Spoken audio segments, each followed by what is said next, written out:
2 nights before my sister's wedding, my bedroom was too quiet. I was at my desk, my laptop open. All I could hear was the fridge humming downstairs. I twisted the silver ring on my right hand over and over. My sister Elise was asleep down the hall.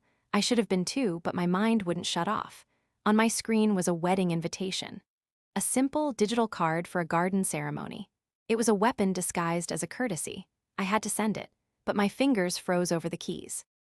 Because Silas Crow, my sister's fiancé, would see this as a betrayal. And Silas was a man who settled scores with permanent solutions. My chest got tight just thinking about it. I'd brought this danger to our home. To Elise, protecting her meant playing a game I didn't understand. I made myself type the email address into the field. Matteo Rossi. I'd memorized it from a card he left me, a card I'd burned after. The subject line said, "Wedding Invitation." I stared at those words for a full minute. My palms were sweaty. I wiped them on my jeans. The rules said an accepted invitation meant a truce. It meant Elise would have invisible armor at her own wedding. That was the only reason, I told myself. This was for her safety, not for me, not because some part of me wanted to see him again. That part was a traitor to my own peace. I typed the body of the message. It was brief, anonymous. It gave the time, date, and place. It said his presence as a guest would be welcomed. No name. No begging, no explanation, just a fact sent out into the dark. I read it 3 times, looking for any hint of my own voice, any clue that could lead back to me. I found none. The cursor blinked over the send button. The power to change everything was right under my fingertip. I thought about how easy it was to invite a storm into a calm world. A good reason didn't always make a good action. My hand shook. Then I pressed down. The screen said sent. I let out a breath I didn't know I was holding. Then I moved fast, cleared the history, deleted the draft, ran a program to wipe the files. I did every step I'd researched. The room was still quiet, but the silence felt watchful now. I closed my laptop. The black screen reflected my face back at me. I didn't recognize the woman in the glass. She'd just broken a rule that could get her killed. She did it to protect her sister. She also did it for a man who lived by a different code. A cold dread settled in my stomach, heavy and final. It was done. That cold dread still felt like a shard of ice behind my ribs the next morning. My shoes sank into the mossy stones of the church gazebo. The pre-dawn fog was so thick I could taste the wet earth. I tried to breathe and watched the mist swirl. I was early because my bed had been a prison of thoughts. I came to find a quiet spot. I came to steady my hands before I had to face Elise. The silence was total, until a shoe scuffed on stone behind me. Matteo Rossi stood at the gazebo steps. His dark coat was beaded with fog. He looked at the garden, then at me. My heart slammed against my ribs. I waited for the anger, for the question about the invitation. I was terrified. My breath stopped in my throat. He just stepped under the roof. He kept a careful distance. He looked at the climbing roses on the lattice, their pink petals blurred by the mist. "Why this church?" he asked. His voice was quiet. It wasn't the question I expected. He wasn't looking at me. He was looking at the flowers. His shoulders weren't their usual hard line. They were lower, like a weight was on them. For a second, he was just a man in a garden. "My sister chose it," I said. My voice sounded thin. "She always loved these roses." He nodded slowly. He reached out and touched a wet petal with his fingertips. The cash, the gun, the scars. None of that was normal. But this man, touching a flower, wasn't normal either. "My mother," he said. He stopped. He pulled his hand back and put it in his coat pocket. "She would have liked them too." It was a small truth. He hadn't meant to say it. I saw his jaw tighten right after. He'd shown me a crack. Now he was sealing it back up. The air between us changed. It wasn't safe, but it wasn't hostile. We stood there, alone in the fog. The space felt charged with everything we weren't saying. The phantom scent of damp roses still clung to the back of my throat. I blinked, coming back to the present on the cold church steps, my palm flat against the rain-slick stone. The quiet was gone. I heard car doors shutting, voices from the courtyard. The guests were arriving. I turned to Matteo. He stood close, a solid presence against the growing noise. His eyes were on the side gate, already alert. He moved a half step in front of me, not blocking my view, but placing himself between me and the entrance. It was a small thing. My stomach twisted with a guilty warmth. The sound of polished shoes on gravel made us both look. Silas Crow, my sister's slick financier fiancé, rounded the corner.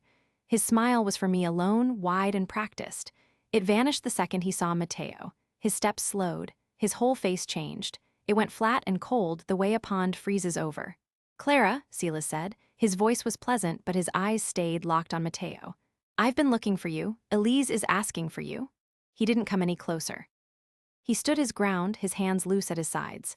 The friendly act was gone, stripped away by the sight of a stranger next to me. I felt Mateo go very still beside me. It wasn't a nervous stillness. It was the calm of a predator assessing a threat. "Aren't you going to introduce me to your friend?" Silas asked. He took one step forward into our space. Mateo answered before I could. "Rossi," he said, just the name. His voice was low and even. He didn't offer a hand. He didn't smile. He just gave his name and let it hang there. I saw the exact moment Silas recognized it. His eyes narrowed. A muscle in his jaw jumped. He knew exactly who Mateo Rossi was and what his presence here meant. My plan had worked. I had lured the wolf to the door. The horror of it washed over me, cold and sick. I had done this. I had brought these two men together on these sacred steps, and now Silas was looking at me not as his girlfriend's sister, but as a piece that had been moved against him. The man I'd just shared a quiet memory with was now a weapon I had aimed. I pushed it aside. Why I flinched when he said that name would come back. Real quick, if you're here for the chess game between a Mafia boss and a financier, hit subscribe. The next move is a checkmate. A cold knot of dread sat like a stone in my stomach as I took my assigned seat at the reception. The clatter of silverware was sharp against my nerves. I pushed food around my plate and watched Mateo from across the hall. He stood near a marble pillar, talking to one of Elise's uncles. He looked relaxed, but his eyes moved every few seconds. Checking the room, the doors, the people. I saw his left hand go to his jacket pocket and then come right back out empty. The motion was fast and smooth. I knew then he had something in there he needed to touch to be sure of. Silas appeared beside my chair. He leaned down, his voice a soft murmur in my ear. "A word, Clara. Let's toast to family." His hand closed around my upper arm. His grip was too tight. It was not a request. I stood up, my legs stiff. He steered me away from the table toward a quieter corner. The scent of roasted meat and expensive wine was thick in the air. He kept that pleasant smile fixed for the other guests. He picked up 2 glasses of champagne from a passing tray. He handed one to me. His fingers brushed mine, cold and dry. "You invited a wolf to my daughter's wedding," he said. His voice stayed low and calm. "Tell me why Mateo Rossi is here. Tell me what he promised you." I looked at his eyes. They were flat and hard. I understood. He was not just angry. He was scared of Mateo. That fear gave me a strange, cold strength. "He's a guest, Silas," I said. My own voice sounded steady, which surprised me. "You said yourself, the more the merrier." His smile never slipped, but his fingers dug into my arm. He raised his glass high for others to see. I had no choice but to lift mine. "To family loyalty," he announced, too loud. His grip was a silent threat. As I raised my glass, I looked across the crowd. Mateo was watching us. His relaxed pose was gone. He was completely still. His focus was absolute on Silas's hand on my arm. Silas followed my look. His smile turned thin and cruel. He leaned close again, his lips almost touching my ear. "You think he's your shield. He's just a bigger knife."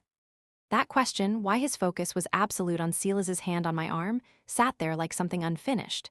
The ghost of Silas's grip still ached like a fresh bruise. I found myself on a terrace later, the scent of roses thick in the cooling night air. The music from the first dance was a distant hum. I twisted the silver ring on my right hand. Mateo was already there. He stood by the stone, railing with his back to me. He did not turn when I stepped out. "You followed me," I said. My voice was steadier than I felt. "I saw you leave." He finally looked at me over his shoulder. His eyes were calm.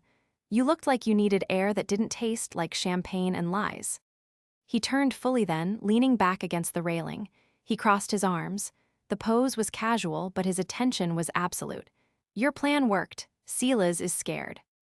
I moved to the opposite railing, putting space between us. The rough stone was cold under my palms. "I didn't think he would be that scared," I admitted. The words felt dangerous. "I thought he would be angry, calculating, not that." Mateo was quiet for a long moment. He looked down at his own hands, then out at the dark garden. "There was a man," he said. His voice was low. "A rival. He showed fear during a negotiation, just a flicker in his eyes. It made him predictable. He made a desperate move 2 days later." Mateo looked back at me. "He's dead." The story was a fact, not a threat. It landed between us with a heavy weight. I understood he was telling me something true about his world. He pushed off the railing and took 2 steps toward me. He stopped well before he closed the distance. The space between us felt charged with a new kind of tension. "Your brother-in-law is a frightened man," he said, "but you're not frightened of him." He watched my face, his own expression open in a way I had never seen.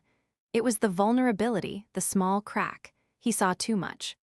"You're frightened of what you've started. So here's my question for you. When you're in over your head, do you trust the devil you know or the one you invited? Let me know in the comments. And if you want to see how this ends, make sure you're subscribed for the next part." I stopped twisting my ring. My hands went still at my sides. He was right.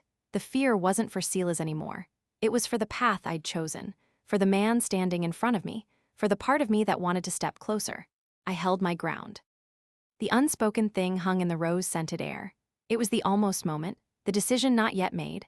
I looked at him and he looked back and neither of us moved, but whether to close the distance between us, I still had no answer for that. The cold weight of his words settled like a stone in my stomach. I stepped into the family lounge. The cloying scent of wilting lilies hit me first. Elise was there, her vibrant dress a shock of color against the dull sofa. Looked up. Her face, so like mine but warmer, went pale. Silas stood by the fireplace. He held a glass of amber liquid. His face was perfectly calm.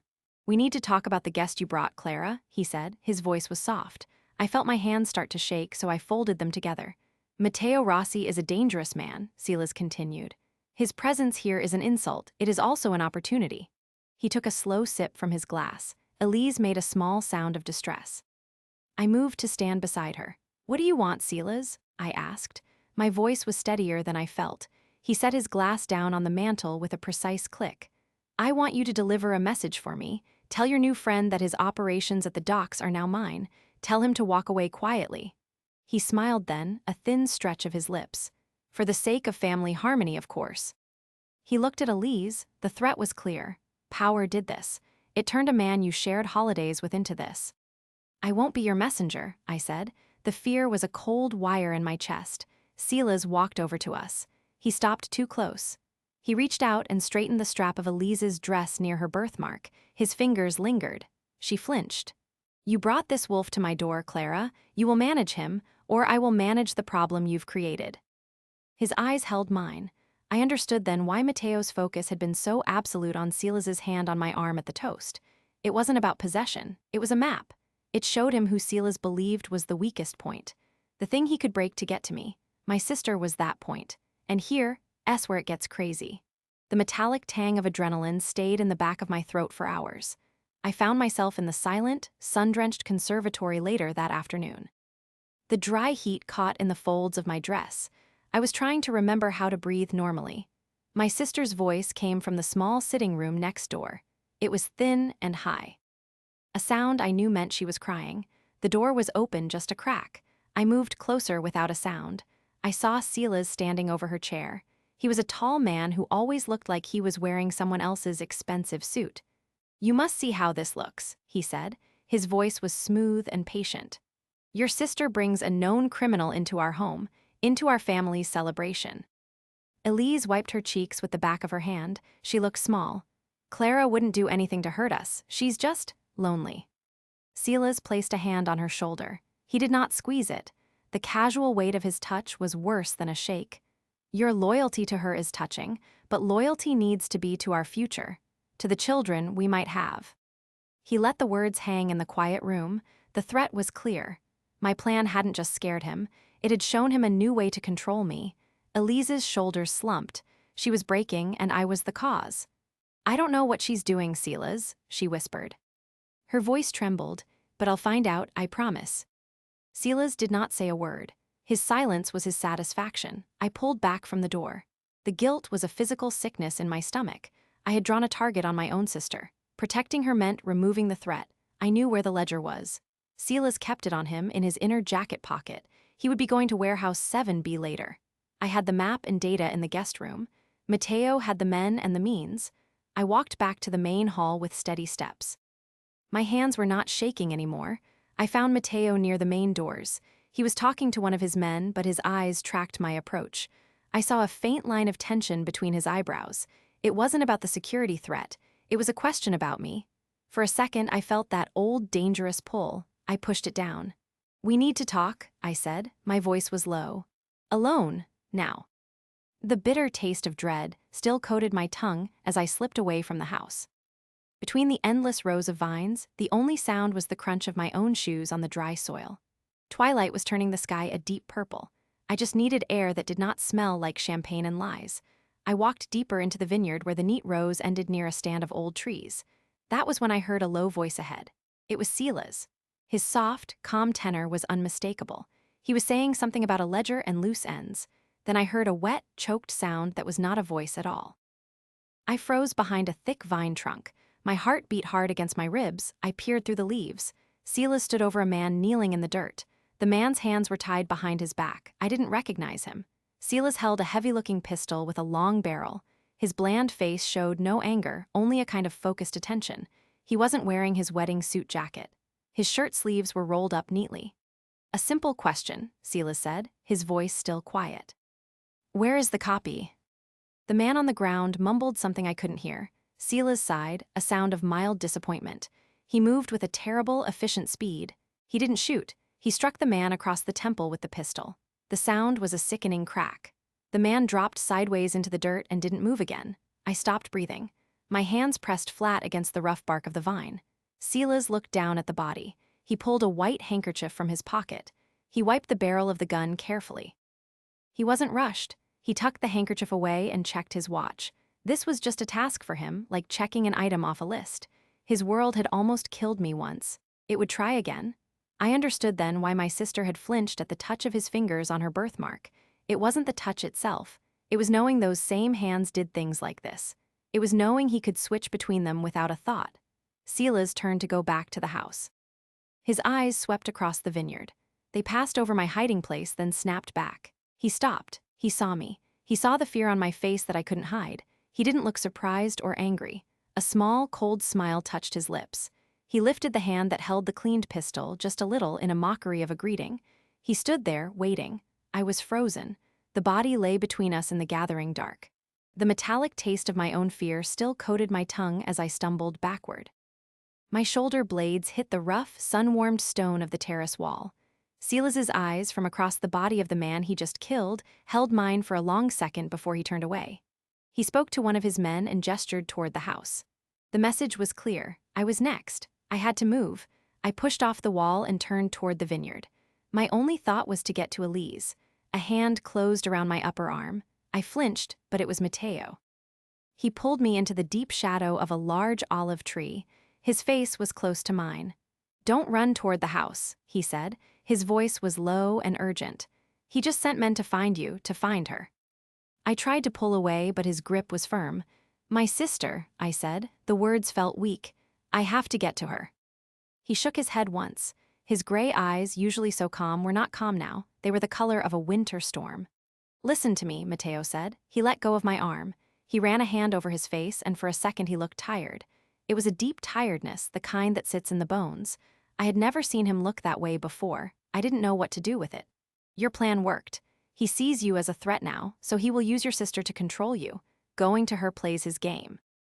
I understood his logic. My stomach twisted with the understanding. Protecting Elise meant staying away from her. The world I had stepped into demanded this perverse choice. I made my decision there in the shadows. I couldn't run. Running would leave Elise alone with him. I looked at Matteo. "What do we do?" I asked. He studied my face. He seemed to be looking for something. Then he nodded as if I had passed a test. "We take the fight to him, tonight." He pulled a phone from his pocket. It was the security feed phone from his SUV. He showed me a live image of a warehouse dock. "Warehouse 7B, he's going there to move the ledger. We get it first." He was asking me to walk deeper into the violence, not away from it. I thought of the power that came from holding someone's secrets. I thought of what it would do to me. Then I thought of Elise alone. "Okay," I said. The word felt heavy. I found myself standing in the silent, sunlit library later. My sister was now a tool for Sila's. I had brought this to her. The map and data were heavy in my pocket, but they felt useless. I heard a floorboard creak behind me. I turned.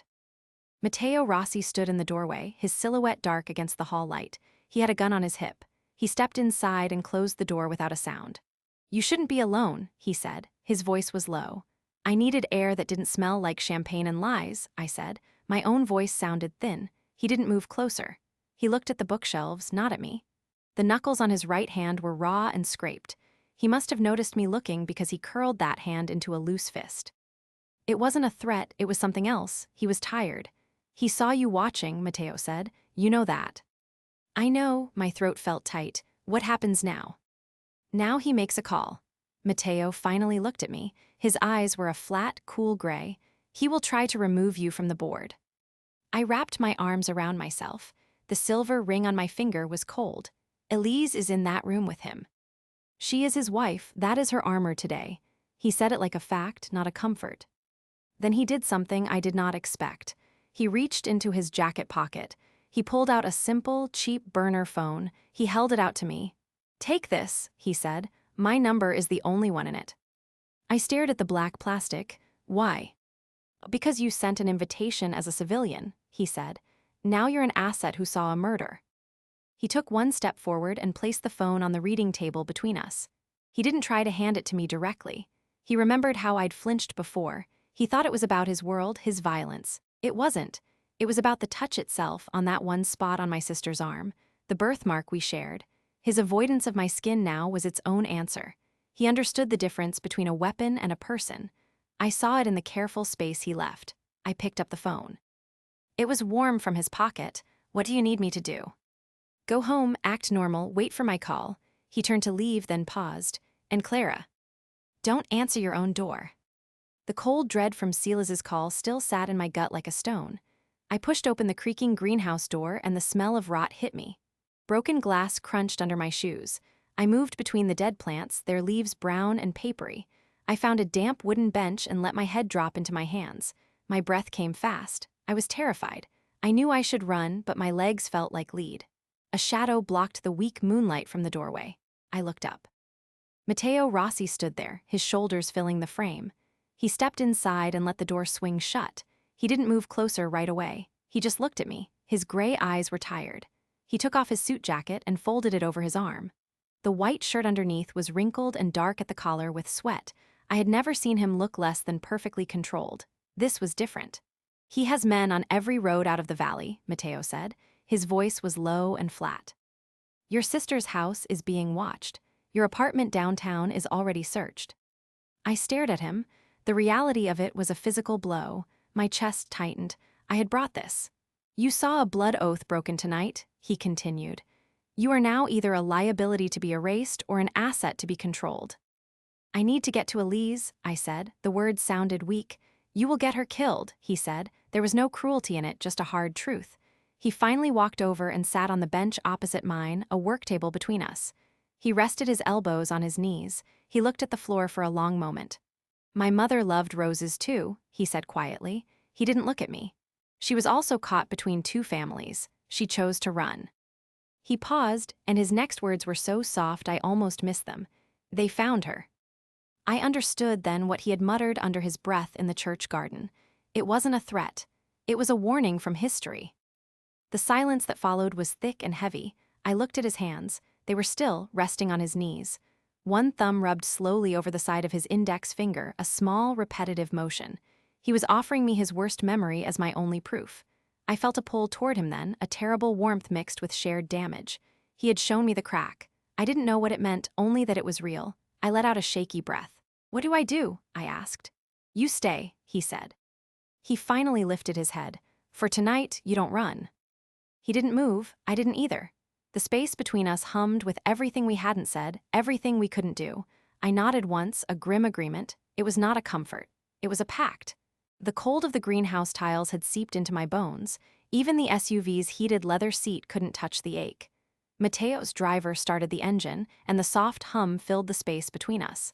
I stared out the window at my dark apartment building. The streetlight was out again. The whole block felt like a held breath. We are not going to my sister S, I said. My voice was flat. It wasn't a question.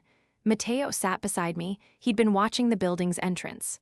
No, he said finally. His voice was lower than usual. He cleared his throat. We're not. Then take me back inside, right now. I reached for the door handle. It didn't move. The child locks were on. A hot, sharp anger cut through the cold. You said for tonight, it's tonight. Let me out. He didn't look at me, he kept his eyes on the building. I can't do that. Can't or won't? I turned in my seat to face him. The interior light showed the tight line of his mouth. His shoulders were rigid under his coat. This is just another version of being taken. Sila's or you, what's the difference? That made him look at me. His eyes weren't angry. They were something worse. They were resigned. The difference is I don't want you in a trunk, he said. His words were simple and heavy. He pulled a phone from his inside pocket. It wasn't his usual one. It was the security feed phone. He tapped the screen and handed it to me. The screen showed a grainy, green-tinted video feed. It was my building's lobby. The timestamp said 47 minutes ago. 2 men I didn't know loitered by the mailboxes. One of them, a bulky man with a shaved head, ran a hand over the buzzer panel. He stopped at my apartment number. He pointed. The other man, shorter and leaner, nodded. Then they both looked straight up at the hidden camera. They smiled. It was not a friendly smile. The feed went dark. The fight left my body all at once. The anger evaporated into a void. My hands felt numb. I handed the phone back to him. I looked at my building again. The dark windows, the broken light. Someone in his world was always watching. They had been 10 minutes from my door. "Where are we going?" I asked. My voice was a stranger's. "Somewhere safe." He paused. He looked down at his own hands in his lap. His right thumb pressed hard into the center of his left palm, over and over. He saw me notice and stopped. "You flinched before, in the greenhouse, when I touched your wrist." I remembered the feel of his fingers on my birthmark. "I know." "I thought it was the world," he said. He didn't look at me, but it was the touch. He said it like it was a piece of evidence, a clue he had finally solved. He didn't apologize, he just stated it. Then he nodded to the driver. "Let's go." The SUV pulled away from the curb. I didn't watch my building disappear. I watched his profile against the passing streetlights. He had shown me the feed to win the argument. He had used a piece of my terror as a tool. I understood then that power did not just protect. It used whatever it needed. Even fear, even a flinch. I stayed because the man who showed me the trap was the only one who knew how to spring it. Everything else I could deal with. Why I'd flinched at his touch in the greenhouse was different. The ghost of Mateo's grip still ached in my forearm. I stood on the penthouse bathroom floor. The marble was cold under my socks. The only sound was a hum from the building. I leaned over the sink and looked at my reflection. The woman there looked hollow, a stranger wearing my dress. I turned my arm over. There it was, the thin cut from the wedding glass. It had dried into a dark, jagged line. I hadn't even felt it. The door opened without a knock. Matteo Rossi stood there with a small white kit. He was still in his suit, but his tie was gone. He placed the kit on the counter with a soft click. "It needs to be cleaned," he said. His voice was low. I didn't move. He opened the kit. He took out a packet of antiseptic wipes. He waited. Then he took my wrist. His fingers were warm and firm, but his hold was careful, just enough to keep my arm still. He didn't look at my face. He tore the packet open with his teeth. The sharp smell of alcohol filled the space between us. He pressed the wipe to the cut and I flinched. He didn't stop. He cleaned the line with slow, methodical precision. His head was bent. I watched his hands. They were large, with clean nails and a faint scar across his right thumb. These were not the hands of a man who only gave orders. They knew this work. The quiet felt heavy under the cold lights. I finally asked the question pushing at my throat. "Why does a Rossi underboss do this himself?" He finished with the wipe and reached for a small bandage. He smoothed it over the cut, his touch light. Then he looked up. His eyes met mine in the mirror. Our reflections were trapped together. "Because a liability who gets an infection is a useless liability," he said. The words were flat, the same cold logic from the car, but his hands were still cradling my arm. He hadn't let go. The contradiction lodged in my chest. A confusing, warm ache. He released my wrist. He placed a cheap-looking phone on the marble next to the kit. "My number is the only one in it. Don't use it for anything else." He turned and left, closing the door softly behind him. I was alone again with the hum and the chill and the perfect bandage on my skin. That question, what Clara had said under his breath, sat there like something unfinished. The ghost of the antiseptic lingered in my nose, sharp and clinical. I stood in the penthouse living area an hour later. The silence was a heavy blanket. I walked to the window. The city lights below were a grid of distant, safe lives. I pressed my palm flat against the cool glass. I could feel my own trapped heat. Matteo was in the kitchen. I heard the quiet clink of a glass being set down. He was giving me space to break. I decided not to break. I turned from the window. Mateo stood at the marble island, reading something on his phone. His shirt sleeves were rolled up. I saw a thin, pale scar along the inside of his forearm. It was old and perfectly straight. It looked surgical. That was the crack. A man with his resources did not get cheap scars. He had gotten that a long time ago before he could pay for it to disappear. He looked up. His face was calm. He did not put his phone away. "You should rest," he said. His voice was low. "What does Silas have that you want?" I asked. The question just hung there. I hadn't planned to ask it.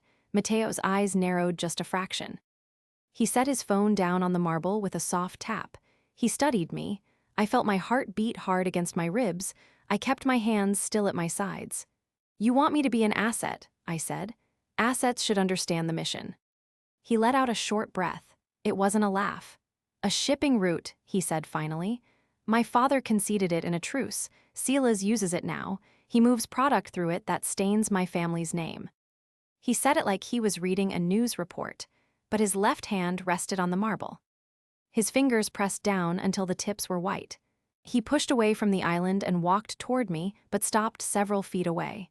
The space between us felt heavy with everything we hadn't said. I could see a faint tension in his jaw. "And what do you want, Clara Finch?" he asked. "Now that you're in the cage with the rest of us." I thought of Elise. I thought of her trembling voice promising Silas she would find out my secrets. "To see my sister safe," I said. My own voice sounded raw. He gave a single, slow nod. It was an acknowledgement, not an agreement. "Then we have a shared problem," he said. "Not a solution, a problem." He was close enough then that I could see the dark flecks in his gray eyes. The way he looked at me just then wasn't about the threat. I didn't know what to do with that. We stood there on opposite sides of this lavish cage. I pushed it aside. What that nod meant, more than his words, would come back to me later. The tight ache in my jaw from our conversation lingered like a bad tooth. My new room smelled of lemon polish and ozone. It was a sterile contrast to the documents I'd spread across the bed. I twisted the silver ring on my right hand and stared at the laptop screen. My work from the last day covered every surface. Printed reports on missing persons sat next to city planning permits. I had a tablet open to a map of the city. The data was a mess of lies and cover-ups. Company names changed from one document to the next. I felt a deep frustration building behind my eyes. I took a slow breath of the clean, false air. I had to find a pattern Silas could not erase, so I began the tedious work of cross-referencing. I entered dates and locations into my own spreadsheet. I ignored the official company names. I looked only for the addresses and the dates. The hum of the laptop fan was the only sound. My fingers got stiff from typing.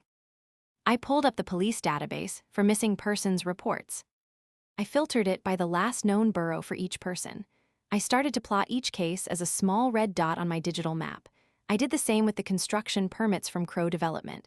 I used blue dots for those. I kept my movements small and precise. The truth was somewhere in this grid of points. I finished plotting the last 6 months of data. I leaned back and looked at the map on my screen. The pattern was suddenly, horribly clear. A cluster of red dots would appear in a borough. Then, weeks later, a single blue dot would appear in that same cluster. Every new Crow Development project was preceded by a spike in missing people. My stomach went cold and hard. I zoomed in on the most recent cluster. It was in the North End Waterfront District. The blue dot there was labeled the Harborside. A luxury condo project, recently approved. I opened the permit file. It had been fast-tracked. The approving city official was now under federal investigation. This was the next site. The abstract evil had an address. I was scared. My hands were very still on the keyboard. Power didn't just bend the rules. It erased people to make space for its monuments. I knew what I had found. This was the proof that could break Silas. This was also the reason he would kill Elise and me. The door to the bedroom opened without a knock. Matteo Rossi stood in the frame. He held 2 glasses of water. He looked from my face to the glowing map on my screen. He saw the grim understanding there. He placed one glass on the dresser without a word. His eyes held mine for a second too long. I saw a flicker of something that wasn't calculation. It looked like a tired recognition. He had known this world his whole life. I had just charted its geography. I didn't know what to say to him, so I said the wrong thing. I asked if his father had fast-tracked permits too. He went very still. He didn't answer me right away. He just looked at the map of our shared problem. The sharp, chemical scent of highlighter ink clung to the back of my tongue. Stepping into the living room, I saw the warm, buttery light from the kitchen island lamp pooling on the polished floor. Matteo was shrugging off his dark coat by the door. He looked tired in a way I hadn't seen before, a faint weariness around his eyes that had nothing to do with the danger outside. I held up the printed map and reports. "The harborside is next," I said. My voice sounded flat in the quiet room. "The official who approved it is under federal investigation.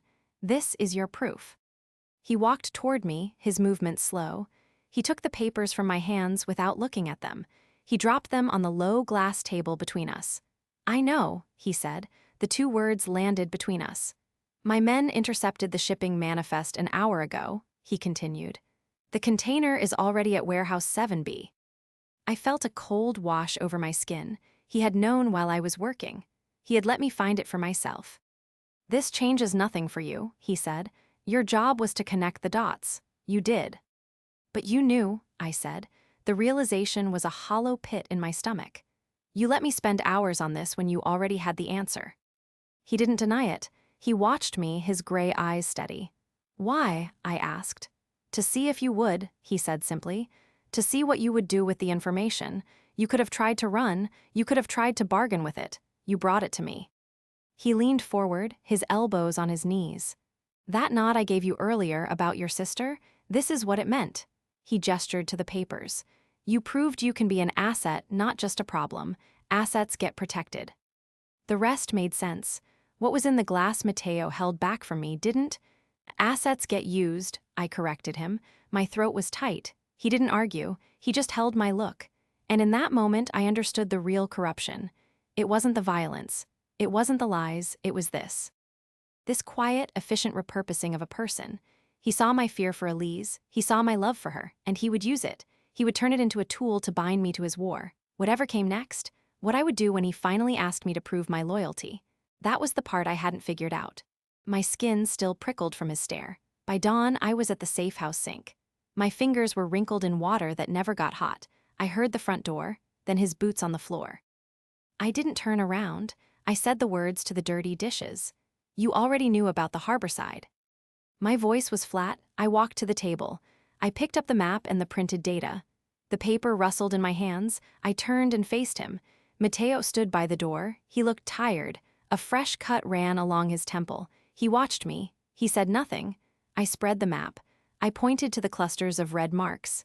"Each one is a missing person report. They spike before every crow site." My finger landed on the waterfront. "The next one is here. The permits were fast-tracked. The official is under investigation." He came closer. He didn't look at the map. He looked at my face. His silence was a weight. I pushed the papers toward him. "You intercepted the shipping manifest. You tested me with it. You knew what Silas was moving. You knew it was people." My chest felt tight. I was scared. I made myself stand still. He finally looked down at the map. He studied the red marks on the harborside plot. His shoulders dropped a little. It wasn't a slump. It was a release of held air. "The groundbreaking is in 2 weeks," he said. His voice was low. "The foundation will be poured over more than concrete." He looked up. His eyes were dark.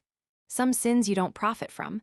My father conceded that route in a truce. He thought it was contraband. Electronics, Silas uses it for this." He gestured at the red marks. Dynamic in the room shifted, just like that. I was no longer just a liability. I was holding the same ugly truth he was. We stood on the same side of a terrible line. I put it away. I got on with things. Why he gestured at the map. That part refused to stay put. My tongue still tasted like adrenaline. In the safe house kitchen, under the dim cabinet light, I watched a drop of water fall from the tap. The silence since our talk was thick. Alive. I moved to the kettle just to break it. Matteo leaned against the counter. He'd rolled his sleeves up earlier. He never rolled them back down.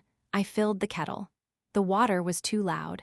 I asked him a question that had nothing to do with shipping routes.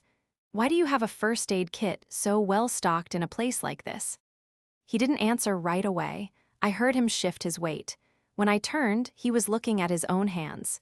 He turned them palm up, like he was inspecting them. "My father believed a man should tend to his own wounds," he said. His voice was even. "It was a lesson taught early, and often." He said it like a fact. There was no self-pity.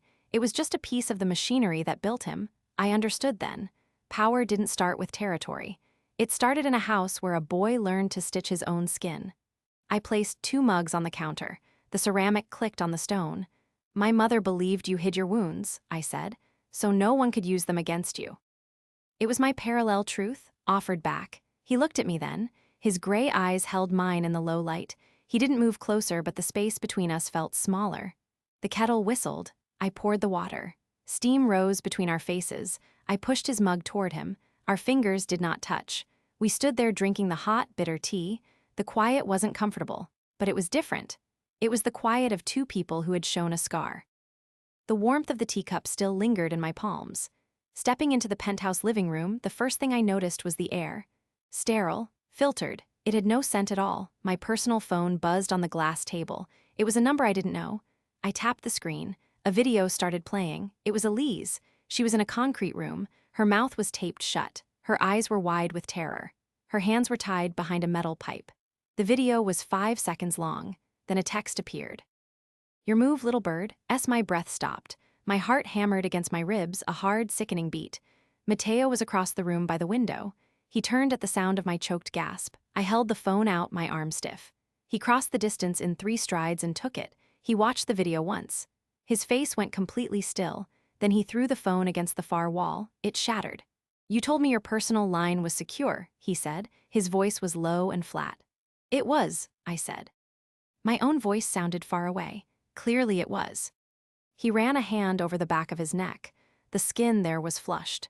"You do nothing. You say nothing. This is a panic play. He wants you to run so he can scoop you up." He moved past me toward the penthouse's main door. He pressed his thumb to a panel. A heavy bolt slid into place with a solid thunk. "The protocol is lockdown. My men will trace the signal. You will stay here." "He has my sister," I said. The words were numb in my mouth. "And running to him gets you both killed."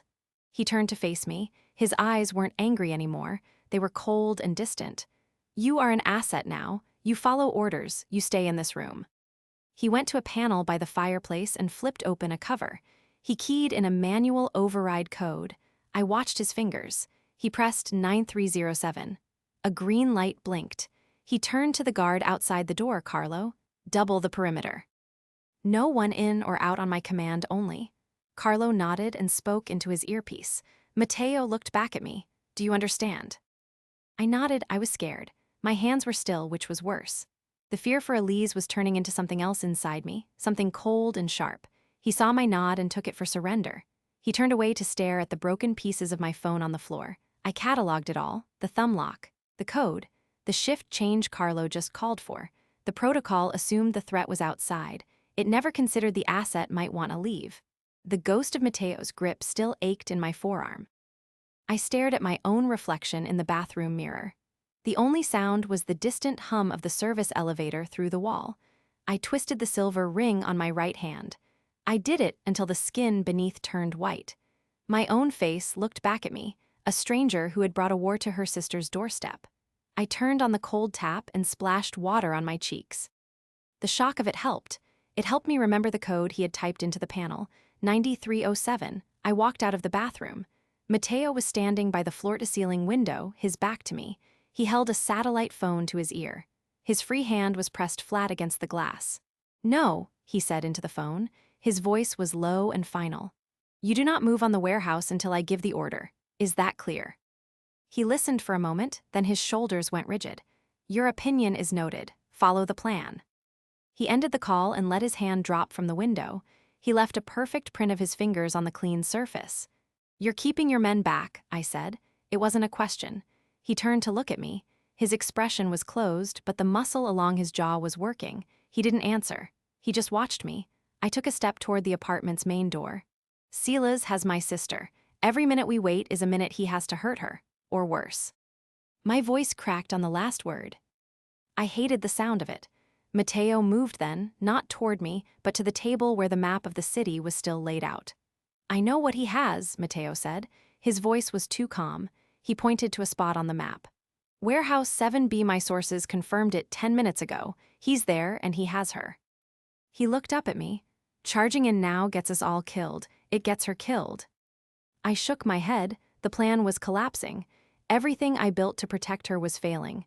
You said we had a shared problem, I said. My hands were fists at my sides. I see the problem. I don't see you sharing the solution. Mateo's eyes held mine. For a second, I saw something in them that wasn't tactical. It was a raw, frustrated anger, but it wasn't directed at me. He looked away first, down at his own hand resting on the map. You want to know what I said under my breath in the car? He asked, still not looking at me. He didn't wait for an answer. He walked to the lock by the front door. He entered a code. The light stayed red. He placed his palm on the scanner. It beeped and turned green. He pulled the door open, revealing the empty hallway beyond. He turned back to me. The plan is you walk out that door right now. You go to the police. You tell them everything you know. You let the system I don't believe in try to save your sister. He stepped aside, clearing the path. Or you stay, and we do it my way, which means we wait and we watch and we strike when he's vulnerable, not when we are. He was giving me a choice. He was giving up control. I felt a flicker of something warm for him in that moment, an ache for the man who might have been. Then I looked at the open door and I looked at him and I understood the true test. Power wasn't just in making the rules. It was in knowing when to let someone else break them. My knuckles ached from where I'd pressed them against the sink. The new room had a dry, papery scent. I could hear the guard outside my door shift his weight. His shoes scraped on the floor every few minutes. I stood perfectly still in the center of the bedroom. I had to wait for the shift change. That was the only time he ever stepped away from his post. I watched the digital clock on the nightstand. The numbers clicked over to 10 a.m. The sound of the outer door opening was a soft hiss. I moved. The alarm gave a short, sharp scream and then went dead. I knew the system would flag it as a false alarm. I heard the guard outside curse. His quick footsteps moved away toward the control panel. The lights flickered once and died. The panic protocol had started. I had 90 seconds. The interior vent panel was beside the toilet. I used the metal end of my toiletry kit to pry at the corner. The metal groaned, but it gave way. The opening was a tight black square. I pulled myself up and into the duct. The metal was cold against my stomach. I shimmied forward into the service chase. It was a vertical shaft with a ladder. The rungs were thin and coated in dust. I climbed down. My shoes slipped once on a wet rung. I caught myself. My heart drummed hard in my ears. I counted the floors by the passing access panels. I stopped at the one marked Laundry LL2. I pushed it open and dropped into a dim concrete corridor. The smell of industrial detergent was overwhelming. I walked quickly past huge, humming washing machines. A delivery bay door was open to the loading dock. Morning sunlight cut a bright line across the floor. I stepped out into the alley. The city noise hit me like a wall. I turned a corner and was on a busy street. I walked fast with the crowd. The relief was sudden and total. It left me empty. I had done it. I was free. I thought of Elise alone with Silas. I thought of Mateo discovering the empty room. He would see the open vent. He would know I'd used the code he'd just entered into the panel against him. I had chosen my sister. I had burned my only bridge back. I kept walking. I did not look back. The ache in my shoulders from prying open the vent still pulsed with every step. 2 blocks later, I found a park bench.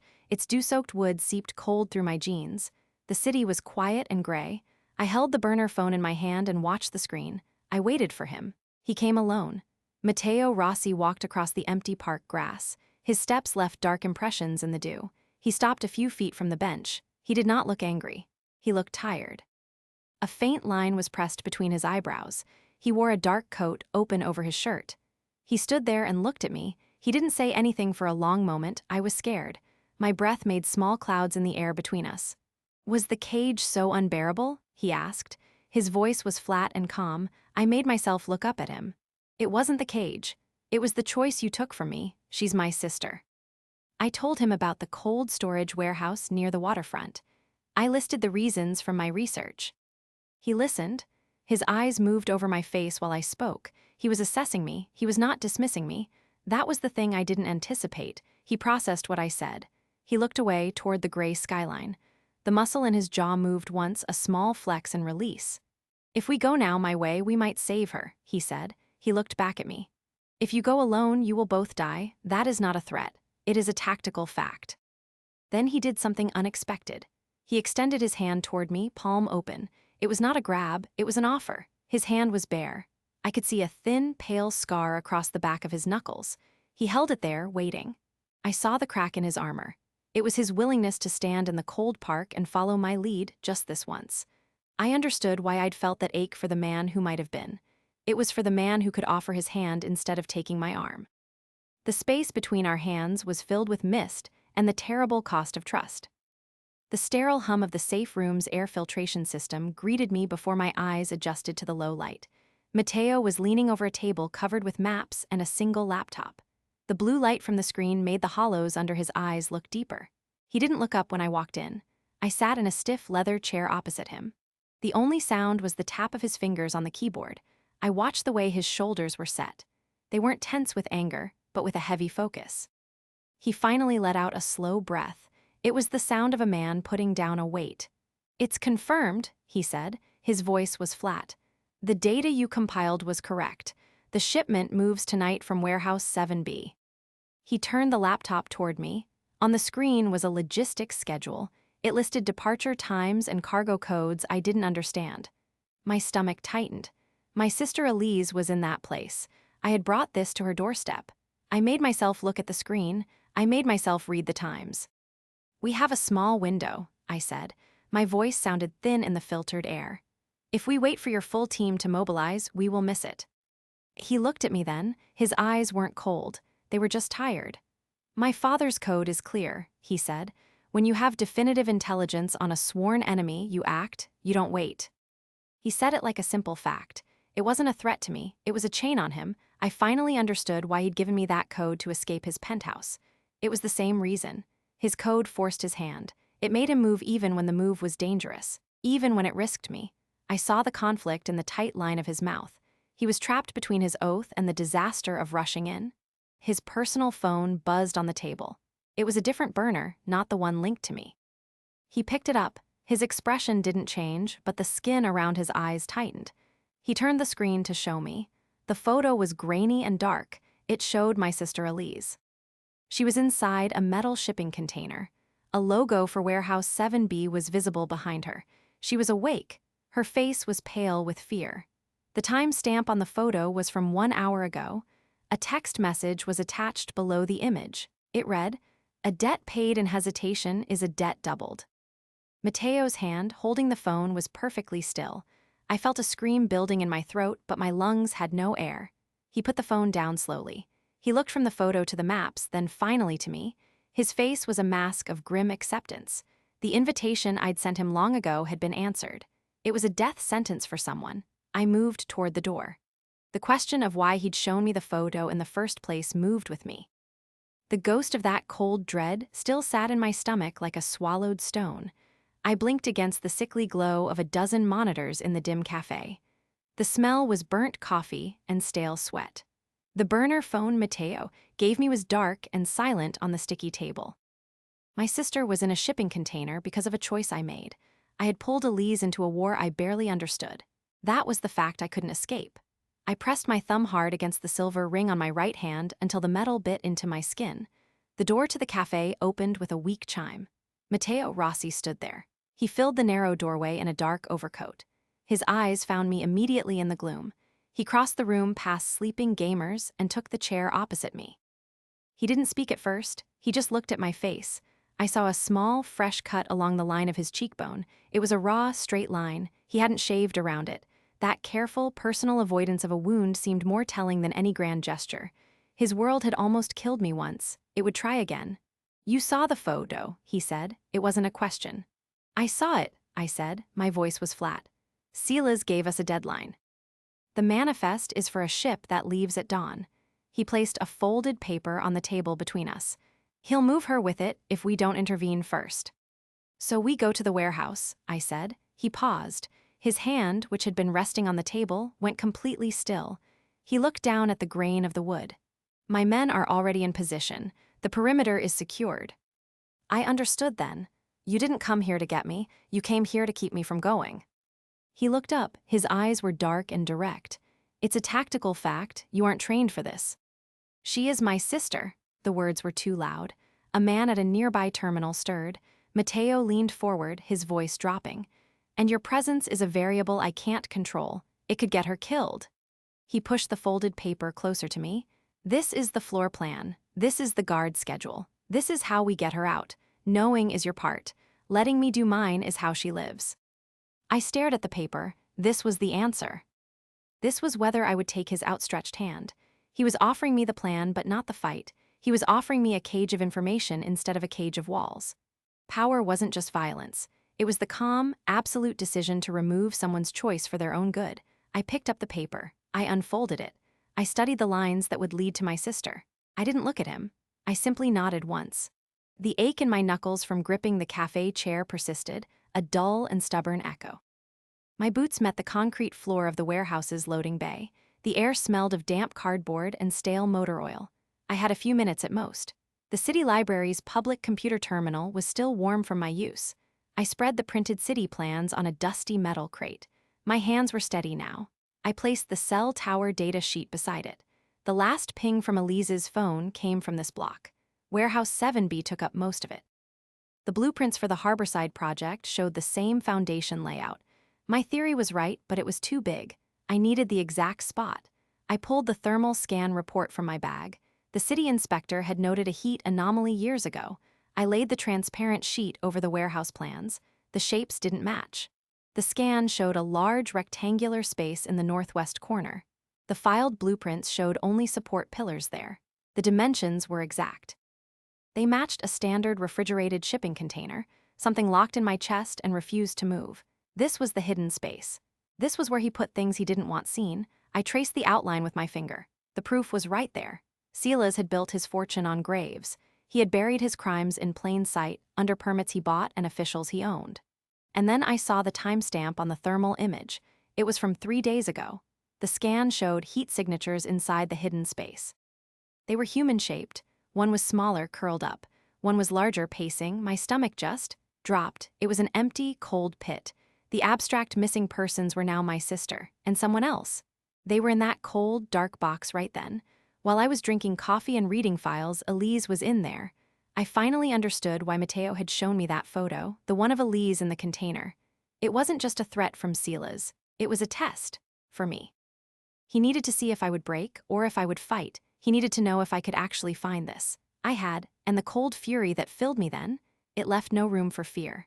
I folded the papers with quick, sharp motions. I shoved them into my inner pocket. I knew where Elise was. I also knew I couldn't get her out alone. The warehouse would be guarded. Mateo's men were probably already closing in on my location. I thought of his offer in the mist. His way, or we both died. I looked at the dark mouth of the warehouse service entrance. I thought of Elise in the cold dark.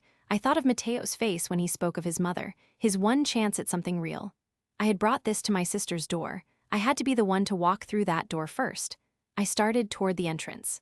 My hand went to the phone in my pocket. I didn't take it out. Whether I would call Mateo before I stepped through? That question wasn't going away. Dry, metallic taste of adrenaline coated the back of my throat. My boots crunched over the gravel of the access road. The only other sound was a low, distant foghorn. I found the rusted emergency door from the blueprints. The metal was cold and flaky under my palms. I pulled. It opened with a shriek that made my heart stop. I slipped inside, into the dark belly of Warehouse 7B. The air was thick. It smelled like diesel fuel and damp rot. I crept up a metal staircase to a catwalk. Below me, Silas Crow's men moved around a shipping container. They were bulky in dark jackets. One of them, a guy with a shaved head, checked his watch. Then I saw the number painted on the container door.